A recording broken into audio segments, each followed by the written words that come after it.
in a twinkling of an eye. It's something that you have to do right now. Please, do it. Let's do it. Okay. We will all do it. Okay? Request ko, I don't see you. I don't know if you were going to follow my instruction or not, but please, ipikit lang natin ang mga mata natin. Okay, sige. Ipikit natin. 1, 2, 3. Ako pinikit ko. Hindi nyo nakita, pinikit ko. When we say twinkling of an eye, makinig pong mabuti sa akin. Importante ito. When we say twinkling of an eye, this is much more quicker dun sa ginawa natin pagpikit.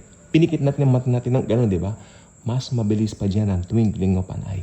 Ganyan ang rapture. So sa makatuwid baga, nanonood ako ng television, pero ang nasa isip ko, Lord, pag dumating na yung rapture, mabibigla na lang kami, magkakasama na kaming bigla.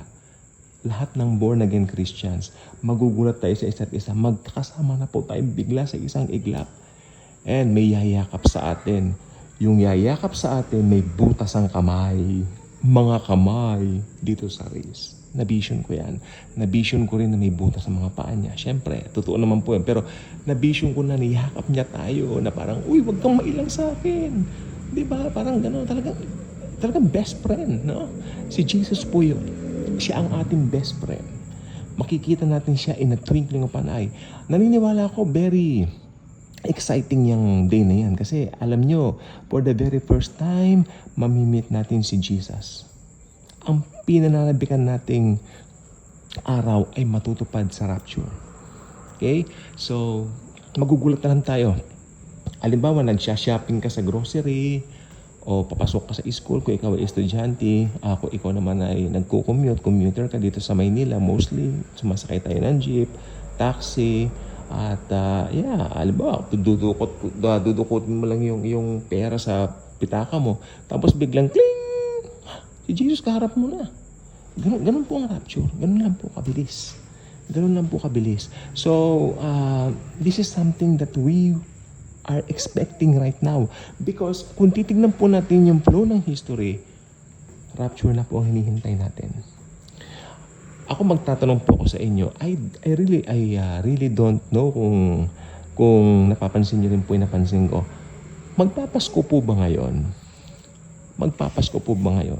Kami po ay nahirapang magdesisyon kung ilalagay namin ang Christmas tree. Pero thank you Lord dahil last Saturday, inimpress din kami ng Panginoon na huwag kami magdepende sa situation o sa mainit ang panahon. Sabi ko nga last week, maglalakay pa ba tayo ng Christmas tree? Mainit naman ang panahon. Pero eventually naman, ang Panginoon naman sabi niya, anak, ilagay mo naman. Birthday ko, anak. Oo naman. Si Jesus ang may birthday. So, inilagay ko, happy birthday, Jesus. Ayan, ang Christmas tree para sa'yo. So, yun po. Parang hindi Pasko. I mean, if you are going to compare Christmases before the pandemic, you will easily notice na nagkaroon ng malaking pagbabago. Okay? Dahil ito pong napansin kong init ng panahon na to, progress. Okay? Pero yung gera naman yata, parang wala na akong naririnig. Kasi ang mga gera naman na ganyan, napapalitan ng issues. Makinig pong mabuti. Dati escalating, ngayon parang hindi. Kaya nag-escalate siya, kaya hindi. Makinig kayong mabuti sa akin, ha? Magra-rapture po. At pag nag-rapture, talagang lalabas ang Antichrist. Yan ang makikilala ng mundo. The next big thing ng mundo ay ang Antikristo. Pero ang ating next big thing, si Jesus Christ, kaharap na natin. Very exciting po ang rapture. This is not something na parang iba binubuli tayo, parang we're crazy, we're hallucinating and all that. You know what? Pag nasa impyerno na po sila, that will be the time na sasabihin nila, sana nakinig ako. Sana. Pero pinalagpas nila ang panahon, ang pagkakataon. This is not a joke. This is a very serious thing. This is a very serious matter. So, if you haven't yet accepted Jesus as your personal Lord and Savior, I suggest you do it now. Accept Jesus now. Believe in His finished work on the cross. And then, maliligtas ka. Believing lang. Yes, wala nang iba pa. Just believe. Napaka-importante na alam mo kung paano maligtas. Yan ay believe in the Lord Jesus and you will be saved. At may bonus pa. You and your household susunod maliligtas. Again, the next big thing is going to happen anytime soon. Magugulat na lang tayo. Bye-bye. And,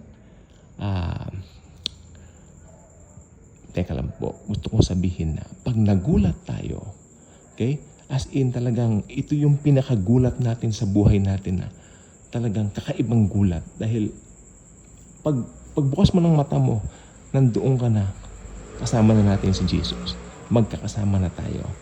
Tapos na ang buhay dito sa mundong ito, lalabas na ang Antikristo rito.